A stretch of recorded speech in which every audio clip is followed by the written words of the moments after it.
Feira de Santana. Obrigado pelo carinho da audiência. Estamos de volta aqui pela Sociedade News, programa Silvério Silva de férias. Silvério que volta no próximo domingo, dia 23. Domingo que vem não teremos programa, tá certo? Fique ligado. Alô, Rui, o Sistema Brasil, quem tá no comando? Alô, Regisson, Regi do Som, do carro de som, meu amigo Regi, obrigado. Alô, o Fabinho da Proteger Segurança Eletrônica, acompanhando nosso programa. É o seguinte, eu falei do Dia da Mulher, que foi comemorado ontem, mas é um mês especial em relação ao Dia Internacional da Mulher.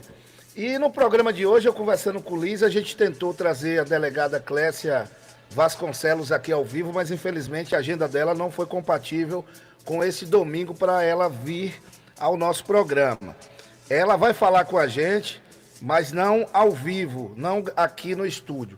Mas também Liz falou com outras mulheres empreendedoras que está tendo um movimento, uma feira erótica, isso, Liz? Tem também feira erótica e sensual lá em São Paulo, que é a maior da América Latina. Certo. Né? Aí a gente entrevistou a Suzy Guedes. Ela vai falar já já no programa. E nós também, o que chamou a atenção foi que você conseguiu uma matéria de uma mulher que foi abusada, passou por violência doméstica. Ela não vai se identificar, mas vai falar com a gente. É uma história triste, mas importante para que os ouvintes, principalmente as mulheres, fiquem atentas a alguns sinais que ela passou, né, Liz? Com certeza. E outra coisa, viu, gente? Um detalhe interessante é que essa mulher é filha de uma outra mulher que também sofreu abusos. A mãe dela sofreu abusos durante 20 anos, essa menina sofreu abuso durante 17 anos. E a gente tem o que os psicólogos chamam de repetição de padrão, né? Que é quando a filha se espelha no que a mãe viveu e repete alguns padrões aí. A mãe, ou enfim, os pais, o pessoal que veio antes, certo, né? Então vamos ouvir, lembrando que nessa matéria você não está com o rádio de cabeça para baixo, nem está tendo algum problema. Nós mudamos um pouquinho a rotação para não poder identificar a voz dessa mulher que vai participar do nosso programa agora, certo? A gente vai ouvir o relato. Bem lembrado, viu, pronto, pessoal? A gente vai mudar a rotação da voz dela e a gente vai ouvir o relato dessa jovem senhora e vai contar qual foi o tipo de violência que ela sofreu durante o casamento. Bom dia a todos. Para mim é difícil, mas também um grande privilégio poder estar contando um pouco da minha história para que outras pessoas, outras mulheres, não passem pelo mesmo e consigam identificar os sinais. Tenho 41 anos, eu sempre trabalhei a minha vida inteira, sou funcionária pública, 28 anos. Minha vida nunca foi fácil. Desde pequena, eu presencio violência doméstica. Meu pai espancava muito minha mãe. Em consideração a essa violência física que minha mãe passou, hoje ela tem 65 anos, ela já deu 3 AVCs, um infarto, tem um coágulo de sangue na cabeça, tem um início de esquizofrenia, tem uma depressão crônica, não anda mais sozinha, perdeu a mobilidade, enfim, se adoeceu o tempo inteiro. Hoje eu cuido da minha mãe e eu fui casada por 17 anos, passando por abuso psicológico, abuso financeiro, abuso sexual também. Porque eu achava que violência doméstica era somente bater, porque foi o que eu presenciei a minha infância e a juventude toda. E aí eu jurei pra mim mesma que nenhum homem nunca mais tocaria as mãos, que nenhum homem nunca tocaria a mão em mim. Quando eu casei, eu não identifiquei os sinais de outras violências. Até mesmo porque quando a gente namorava, ele era uma pessoa completamente diferente. Ele era carinhoso, ele era romântico, ele me dava tudo o que eu pedia. Todas as roupas que eu vestia pra ele era a coisa mais linda. Ele declamava poemas, não tinha reclamações, tinha um ciúme normal, que eu achava até uma demonstração de amor. Tinha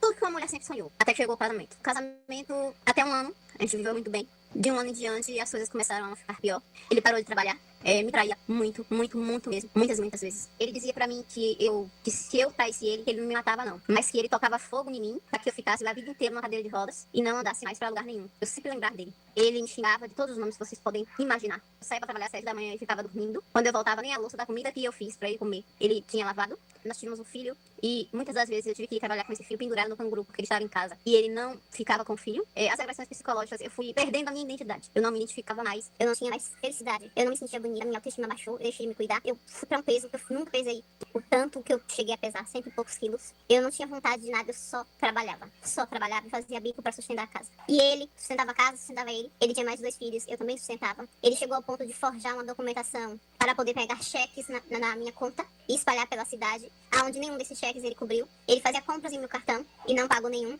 Se por um acaso ele quisesse relação sexual, não importava se eu estava bem ou não, doente ou não. Se eu dissesse que não, ele me pegava à força. Fiquei doente várias vezes, tive depressão, nunca fui vista como uma pessoa que estava doente. Eu sempre achei que eu tinha que ser forte e eu achava que aquilo era normal. Me chamava de gorda, você não tem espelho não? Você não tá vendo que você tá gorda? Que você não tá bonita? Quando eu entrava em um emprego, ele não passava 6 meses. Quando ele saía desse emprego, ele gastava esse dinheiro tudo com amantes na rua. Chegava em casa bêbado, vomitando, me xingando. Às vezes que ele partiu pra cima de mim foram 2, mas aí eu enfrentei também, porque eu achava que a violência doméstica, como eu falei, era só o bater. Ele tomou dinheiro na mão de agiota, fez dívidas. Eu ainda estou tentando me recuperar. Por conta dele, eu perdi 2 casas. Quando eu fiz tudo por ele, que eu reergui ele do nada, consegui colocar na cabeça dele e reergui ele do nada, ele simplesmente arrumou um amante e me colocou pra fora de casa com o nosso filho, que é especial.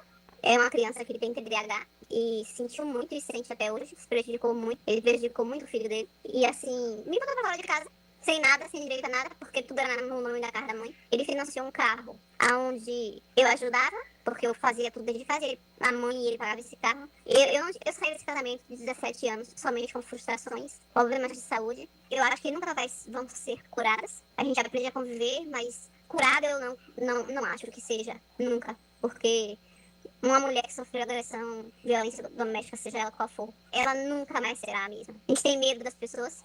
Eu tenho fobia social. Hoje em dia eu não consigo sair, não consigo estar em meio a muitas pessoas. Não consigo fazer amizades nem confiar em ninguém. Faço terapia, desde então já faço terapia com psiquiatra e psicólogo há quase 3 anos. Não tenho previsão de alta. Tudo que eu mais queria era ter alta para não tomar medicação, mas eu não tenho previsão de alta. E a depressão ela é uma roda gigante. Às vezes você tá bem, às vezes você tá lá no topo, às vezes você não quer falar com ninguém. Já tive vontade de tirar minha vida várias vezes. E assim, são sequelas que a gente carrega pra vida inteira. Pra vida inteira mesmo. E às vezes a gente se culpa, porque tudo que ele fazia, ele dizia que a culpa era minha. Se ele me traísse, a culpa é sua. Tudo que ele fazia, sempre a culpa era minha e eu acreditava que a culpa era minha. Eu hoje vejo que não era amor, era dependência emocional, porque financeiramente eu não dependia dele. Era uma coisa que era dele, ele foi muito frio, calculista, ele não se sentia culpado em momento algum, não pedia desculpas. E pra ele até hoje, ele é certo. Eu que fui errada e fui realmente por ter aguentado e suportado muitas coisas que hoje eu vejo que foi violência. Tive que me reinventar, tô até hoje tentando me reconstruir e tenho fé em Deus que vou conseguir. E não tenho mais muito o que falar, o que eu digo pra vocês é o menor sinal de abuso, se amem primeiro. Não permita que ele continue. Porque o abusador ele não chega mostrando pra você quem ele é. Ele chega como realmente a gente idealiza quando criança, como se ele fosse o príncipe encantado. Mas quando você convive com ele, você vê as mudanças, são desastrosas. São brincadeiras na frente de pessoas das quais constrange você. É sempre, nunca apoia nas coisas, impede o seu crescimento, nada que você faz é bom. Aí o relato de uma vítima, né? Como é que a gente vai falar? Violência doméstica, né? A gente observou aí que ela passou por muitas situações, como ela mesmo relatou, não só a violência física, mas psicológica, até sexual, dentro do próprio casamento. E um absurdo que hoje ainda exista homens que tratem a mulher como um objeto, como um troço qualquer, né? E detalhe, viu? Para quem acha que é mentira, que é mimimi, em 2024, no Brasil, foram registrados 380.735 processos de violência contra a mulher, o que equivale a mais de 2.500 ações judiciais por dia. Em 2023, 83.988 mulheres foram vítimas de estupro, o que representa um crime a cada 6 minutos. Isso é um absurdo. E aqui ainda falando sobre esses números de 2024, o Brasil também registrou ao menos 78.463 casos de estupro ao longo de 2024, o que resultou em 214 vítimas por dia. Gente, são 214 vítimas por dia. Ó que média, uma média de 9 ocorrências por hora.